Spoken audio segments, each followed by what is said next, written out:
Assalamualaikum warahmatullahi wabarakatuh. Selamat pagi menjelang siang untuk semuanya. Untuk di pertemuan kedua ini, di mata pelajaran seni budaya, kita akan membahas apa saja fungsi pameran serta bagaimana cara merencanakan pameran. Kita akan membahas tentang fungsi pameran menurut Cahyono. Nah, fungsi pameran menurut Cahyono juga ada di LKS halaman 4. Fungsi pameran menurut Cahyono itu ada 4. Yang pertama ada fungsi apresiasi, fungsi edukasi, fungsi rekreasi, dan fungsi prestasi. Yang pertama ada fungsi apresiasi. Fungsi apresiasi di sini yaitu sebagai kegiatan untuk menilai dan menghargai karya seni. Jadi, melalui kegiatan pameran ini diharapkan dapat menimbulkan sikap menghargai terhadap karya seni. Yang kedua, ada fungsi edukasi. Fungsi edukasi di sini yaitu memberikan nilai-nilai ajaran terhadap masyarakat, terutama apresiator. Jadi, apresiator bisa menilai nilai keindahan, nilai sejarah, serta nilai budaya yang ada dalam karya seni tersebut. Yang ketiga, ada fungsi rekreasi. Nah, fungsi rekreasi di sini yaitu memberikan rasa senang sehingga dapat memberikan nilai psikis dan spiritual, terutama hiburan. Nah, dengan menyaksikan pameran, apresiator menjadi senang, tenang, dan memberikan pencerahan. Bahkan orang-orang seni yang ingin mencari hiburan bisa dengan cara melihat pertunjukan pameran yang diadakan oleh orang-orang seni. Dan yang terakhir ada fungsi prestasi. Nah, melalui kegiatan pameran dapat diketahui para seniman yang berbakat karena nanti akan terlihat dari karya-karya yang dipamerkan mana saja karya yang terlihat kreatif atau karya yang kurang kreatif.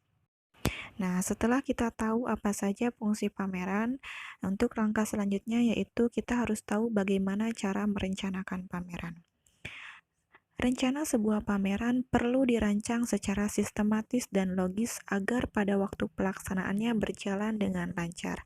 Karena tanpa perencanaan yang sistematis, sebuah pameran tidak dapat berjalan dengan lancar sesuai dengan yang diharapkan. Untuk selanjutnya, apa saja urutan kegiatan dalam merencanakan pameran seni rupa? Nah, urutannya yang pertama kita harus menentukan tujuan terlebih dahulu. Misalkan, dalam merencanakan sebuah pameran, kita bertujuan yaitu untuk menyumbangkan dana kepada orang-orang yang terkena banjir. Nah, misalkan, dengan diadakannya pameran, apabila karya-karya seni yang kita pamerkan itu banyak orang yang membeli atau yang melihatnya, nah dana tersebut kita sumbangkan kepada orang-orang yang terkena banjir. Jadi tujuannya untuk hal itu misalnya. Nah, setelah menentukan tujuan, kita harus menentukan tema.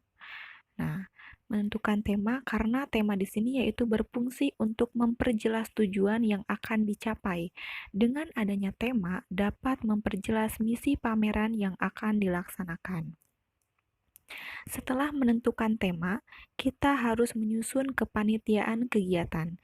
Seperti yang sudah dijelaskan kemarin di pertemuan sebelumnya, kita sudah tahu apa saja kepanitiaan kegiatan diantaranya yaitu ada ketua, sekretaris, bendahara, serta seksi-seksi yang lainnya. Karena dengan diadakannya kepanitiaan pameran di sini, ini bisa memperlancar jalannya acara pameran yang akan kita adakan. Setelah itu, kita harus menentukan waktu dan tempat kegiatan. Nah, menentukan waktu dan tempat kegiatan biasanya apabila pameran ini diadakan di sekolah, ini diadakannya biasanya di akhir-akhir semester atau bisa ditentukan oleh guru-guru yang ada di sekolah. Setelah menentukan waktu dan tempat kegiatan, langkah selanjutnya yaitu menyusun agenda kegiatan. Nah, Agenda kegiatan di sini maksudnya untuk memberikan kejelasan waktu pelaksanaan kepada semua pihak yang berkaitan dengan proses penyelenggaraan pameran. Nah, biasanya agenda kegiatan di sini yaitu disusun dalam sebuah tabel dengan mencantumkan komponen jenis kegiatan dan waktu. Biasanya kita menuliskan dalam bulan apa, minggu keberapa, serta tanggal berapa. Langkah yang terakhir yaitu menyusun proposal kegiatan. Nah, mungkin dari kalian juga sudah paham apa itu fungsinya proposal kegiatan karena sudah saya jelaskan di kelas 11 lalu.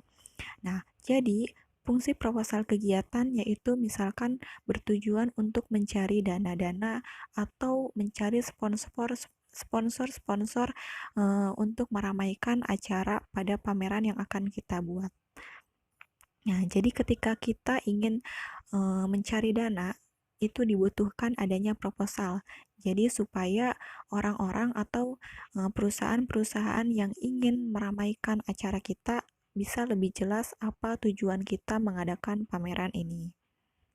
Untuk pertemuan hari ini kita cukupkan. Semoga kalian bisa memahami apa yang sudah saya jelaskan. Dan apabila ada yang kurang jelas, silahkan kalian bisa mengajukan pertanyaan-pertanyaan di dalam grup ini. Mungkin itu saja pertemuan untuk hari ini. Wassalamualaikum warahmatullahi wabarakatuh.